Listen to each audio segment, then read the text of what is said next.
Hey guys, it's me Seren back with another video. So this is going to be a video on self-care, which is interesting because I feel like I talk about self-care all the time. I tweet about self-care all the time. I tweet, have you engaged in self-care today? Have you practiced self-care today? I've made a few videos on, creating and maintaining safe spaces and kind of taking care of yourself. But I've never made a video explicitly kind of outlining and quantifying self-care, which is funny. It's just something that never really occurred to me, even though before I kind of became an activist and started moving in activist spaces, I never thought about self-care. It's not really a term that you hear very often in like your day-to-day life and like your day-to-day conversation. So I actually tweeted, have you practiced self-care today? I'm going to read you guys exactly what I tweeted. Because I tweet it all the time, and I want to have the wording exactly right to what I always say. Have you practiced self-care today? Right. Have you practiced self-care today? So I tweet all the time, have you practiced self-care today? So I tweeted that, and somebody DM'd me and said, self-care, what do you mean by that? And I was just kind of like taken aback a little bit, like, oh, what do I mean by self-care? So I'm going to read you guys exactly what I wrote this person back. So I tweeted, have you practiced self-care today? And they said to me, self-care, what do you mean by that? And I said, are you taking care of yourself? Are you resting? Are you drinking enough water? Are you doing things that you enjoy? Are you eating well? Are you conserving energy? Do you have a support system? Do you have safe spaces? So again, I have a video on creating and maintaining safe spaces, and a lot of that revolves around having a support system and having a network, be that in real life or online. But engaging in self-care is something that I think is more important now in this current climate than really ever before, and especially as a Black person, and I will say in Black households, that's not really something that you grow up talking about and thinking about, like self-care. It's like maybe you talk about like, have you been eating healthy, which is a part of self-care? Have you been drinking water, which is a part of self-care? Have you been getting enough rest, which is a part of self-care? But like the mental, I would say like the mental portion of it, a lot of that stuff kind of talks about the physical. When we talk about health and wellness, a lot of the times we talk about the physical, right? Are you exercising? Are you in, good shape, whatever that means? We can get into that at another time. Again, are you eating well? Are you getting enough sleep? Are you drinking enough water? Are you taking care of your physical body, your corporeal body, but not necessarily getting into mental health and wellness. And right before I sent out that tweet about are you engaging in self-care, I saw another tweet that was talking about how the suicide rates in Black youth are rising after having the lowest suicide rates for decades, right? For decades. It was like this like common knowledge that like Black people like don't kill themselves, right? Like I saw an article from like 1989 in the New York Times that was like, why do Black people like kill themselves less than anyone else? So after like years and years of like having these low suicide rates, Black youth suicide rates are on the rise at a higher rate than any other group in this country, right? And a lot of that again has to do with like mental health and mental illness really not being a priority in this country as a whole, the stigma around mental health, the stigma around mental illness, and then that's compounded in the Black community by this idea that Black people have to be strong, we have to be resilient, we have to be able to take anything, we have to be able to just kind of roll with the punches, and we have to be able to just keep on fighting and fighting and fighting and fighting and fighting. And then you find yourselves in these turbulent times that we're in now, and you see Black youth suicide rates rising, and you have all these people that are kind of just like throwing their hands up in the air and saying like, well, I don't understand why after all this time, all of a sudden, the suicide rates for Black youth are rising. And it's like, because we are not making self-care, especially mental care, mental health, mental illness, a priority. Now, again, I am not pathologizing the Black community. I am not saying, I really want to make this clear, just like I've said before, that everybody else is like wonderfully, taking care of their mental health, and, Black people are like, devils that are not taking care of themselves. That's not what I'm saying. Again, mental health and especially mental illness is pathologized in this country, in this society, for everyone. But again, it's just compounded in the Black community because we're expected to be so resilient. We know we're expected to love our enemy, to extend a hand in love to them, to turn the other cheek consistently, to pray about it, to forgive. As soon as the bad thing happens, we're immediately expected to turn the other cheek and forgive. And what would Martin Luther King say? And we're constantly getting this message that we have to be strong, right? That Black men have to be strong, that Black women have to be strong, powerful Black women. There's this idea that we are not allowed to feel, that we are not allowed to hurt, that we are not allowed to process, that we are not allowed to have emotions, that we are not allowed to take care of ourselves, even if that means like stepping away from a situation, or even if that means harboring, a certain amount of anger and resentment. Having anger and resentment is a part of the healing process, but Black people are not expected to heal. We're not expected to have a healing process. We're expected to just be like Teflon, and everything's just supposed to like bounce right off of us, and we're just supposed to be fine, and that is not happening. And again, especially in these times, you see this uptick of suicide rates in Black youth that feel hopeless, that are not able to deal mentally with what is going on in the world right now, or what is going on with them, or what they're possibly feeling and what they're going through. And this person, I'm not gonna like say their name because I'm not gonna put them on blast, but like this person that DM'd me, I feel like they have their age. They were like 20 years old, right? And they don't even know what self-care is. Like I tweeted, are you engaging in self-care? And that's like a foreign concept to them. Like what, like self-care, like I'm gonna read it again, like self-care. It was like self-care ? What do you mean by that? Like, what is that? Like, I don't know what you're talking about as a Black person, as Black youth. I've never been asked, are you engaging in self-care? Like, I've never been asked, how is my mental health? I've never been asked, am I, taking care of myself mentally? Am I practicing self-care? So I'm going to read again. Are you taking care of yourself? Are you resting? Are you drinking enough water? Are you doing things that you enjoy? Are you eating well? Are you conserving energy? Do you have a support system? Do you have safe spaces? I think these are all questions that we should ask ourselves on a daily basis, because I feel like self-care should be a practice.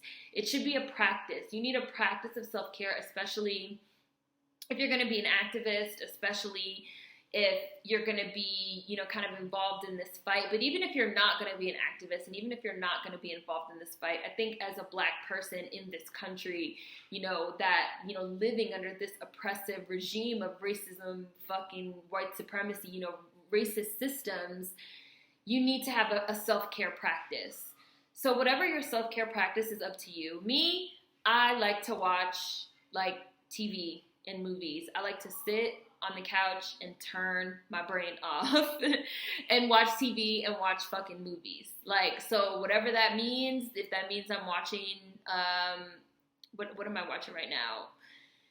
A lot of the shit that I'm watching right now is not allowing me to turn my brain off. I've been watching Mr. Robot, which definitely doesn't let me turn my brain off. I've been watching 3%, which definitely doesn't let me turn my brain off, because a lot of that stuff is kind of reminiscent of what we're going through right now. But, I watched, I used to watch when I had cable, tons of like trash reality TV, and, that is part of my self-care practice. I eat junk food. I do. Like, I have a sweet tooth. Like, I'm a junk food junkie. Like, I eat candy. I eat Reese's Cups.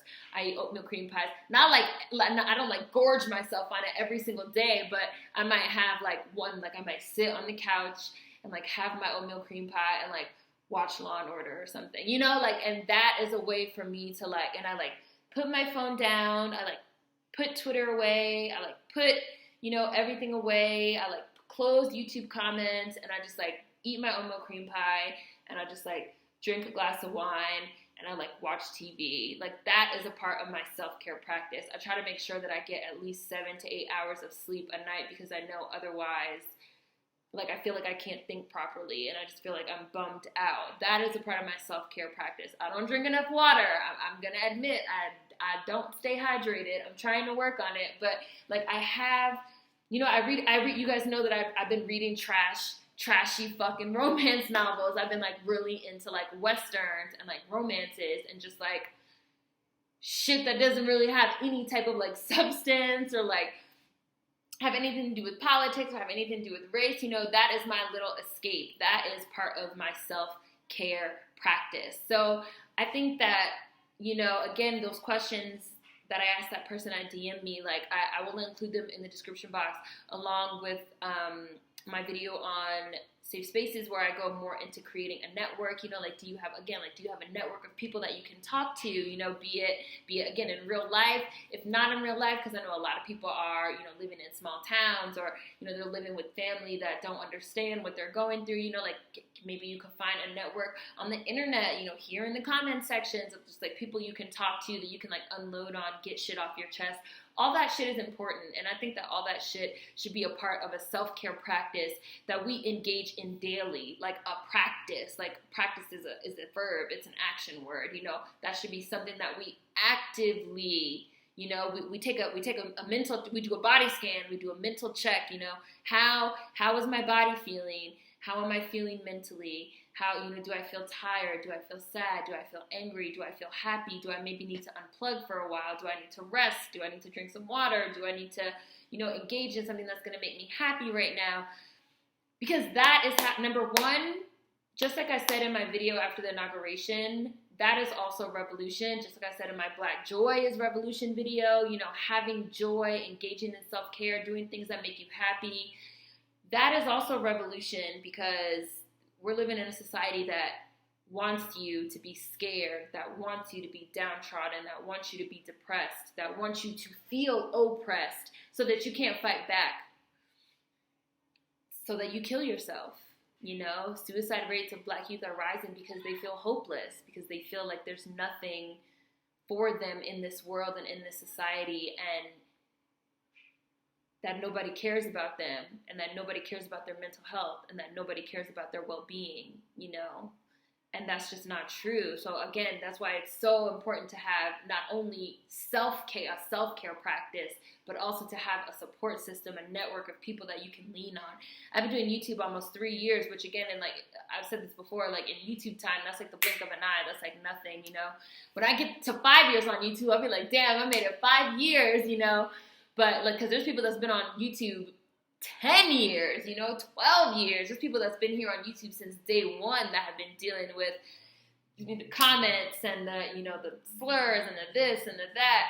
So, and I would not, you know, and then not only do I do YouTube, I do like my real life activism, and I would not be, you know, still sitting here doing videos and still going to action meetings and, you know, still doing what I do if I did not have number one, a support system of people that I can lean on both in real life as well as online. Because I even think of you guys as part of my support system, because you guys send me emails, you write me letters, you DM me, you hit me up on Instagram, which Instagram is also part of my self-care, because I get on Instagram and I'm just like, food, models, you know, Black-owned businesses, more food, more black models, of course, more Black-owned businesses, pretty clothes, interior design. You know, like Instagram is also my little safe place, my little happy place. You know, like between my network of people in real life, online, you guys, you know, people that I can talk to,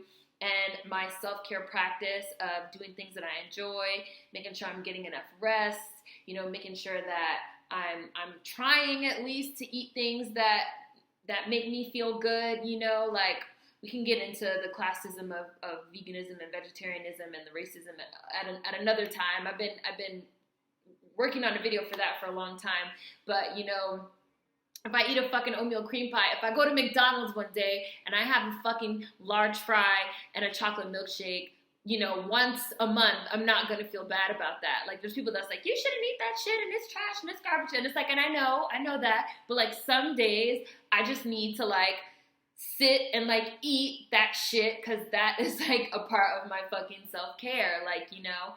So, I just wanted to make this video because, like, I got that DM, and like immediately after I like saw that tweet about like the Black youth suicide rates rising, which that's the Black youth suicide rates have been rising since about 2014, 2015. So that's been a steady trend that's holding. Like I said, to the point where suicide rates amongst Black youth are higher than any other demographic. And it's just like, we need to start talking about care, and we need to start talking about, and we also, of course, you know, as a national conversation, need to start talking about mental health and mental illness, and providing people with the care that they need and the resources that they need so that they can take care of themselves, be that getting therapy, be that getting the medication that they need. And now they're trying to take niggas' health insurance away, but, you know, be that getting therapy, be that getting the medications that they need, you know. That is stuff that we need to start having conversations about, even outside of activist spaces. Because again, like, I didn't hear the term self-care myself until I started like moving in certain activist spaces where people were talking about that. Because there's even activist spaces where people aren't talking about that. There are activists that feel like you got to be like nose to the grind. What is it? Nose to the grind. What is it? Nose to the grindstone? Is that the saying? I know some of y'all know. I'm going to say nose to the grindstone for now, but if that's not it, please correct me. You know, you have to be like nose to the grindstone. You have to be like pedal to the metal at all times. And if you fucking let up for anything and don't fucking retweet any story or don't make a video about any, you know, bad shit that's going on, oh, you're not real. Like, no. Take care of yourself. Take care of yourself first. Make sure that you are straight first. Make sure that you're drinking enough water first. That you're getting enough rest first. That you have people that you can rely on first. That you have a self-care practice first. Before you deal with any of the rest of this shit, seriously. That your mental health is that you are taking an account of your mental health first, you know, before you get in with this other shit, because this shit will kill you if you don't have a self-care practice, a verb, an action word, you know, because it's killing people. And again, that's why your joy and your safe spaces and your self-care is a part of resistance, because when you don't do those things, when people don't do those things and they die and they kill themselves, that's part of what this oppression wants. You guys get what I'm saying? So it's important. It's very important. And don't let anybody tell you that it's not important. Don't let anybody tell you that you need to just buck up and get over it, and you need to be strong, and you just need to be strong, and you just need to be, you know, a strong Black person because, you know, Black people are just so strong and resilient. We could just take anything. Like, no, we are fucking people. We are human beings, and we have to fucking take care of ourselves, and you need to take care of yourself, right? I'm going to read these questions one more time, yet again, and they are going to be, like I said before, in the description box. Self-care. Are you taking care of yourself? Are you resting? Are you drinking enough water? Are you doing things that you enjoy? Are you eating well? Are you conserving energy? Do you have a support system? Do you have a safe space? Is there anyone you can call if you need help, even if it's just a 1-800 number with people that are volunteers to talk to you? Are you in a space where you could possibly get therapy if you need it, get medication if you need it, which in this country is a motherfucking privilege to be able to get those things. If you can't get those things, please reach out. You can reach out to me. You can reach out to people in the comment section, hopefully. I will put some numbers in the description box that you can call. Do you have a self-care practice? Have you practiced self-care today? Have you engaged in self-care today? Because, you know, Black joy is revolution. Self-care is revolution. your mental health matters. So I just wanted to make this video because, again, I've never talked kind of explicitly about self-care, but I talk about self-care so much. But again, like it's I had a blind spot, right? Because I move in activist circles where we talk about self-care all the time. So for someone to like straight up say like, what do you mean by that? It really made me want to make this video. So hopefully you guys enjoyed this one. Let me know what you think in the comments. Please check out the description box for resources. Practice self-care. Food for thought as always. See you guys next time. Peace.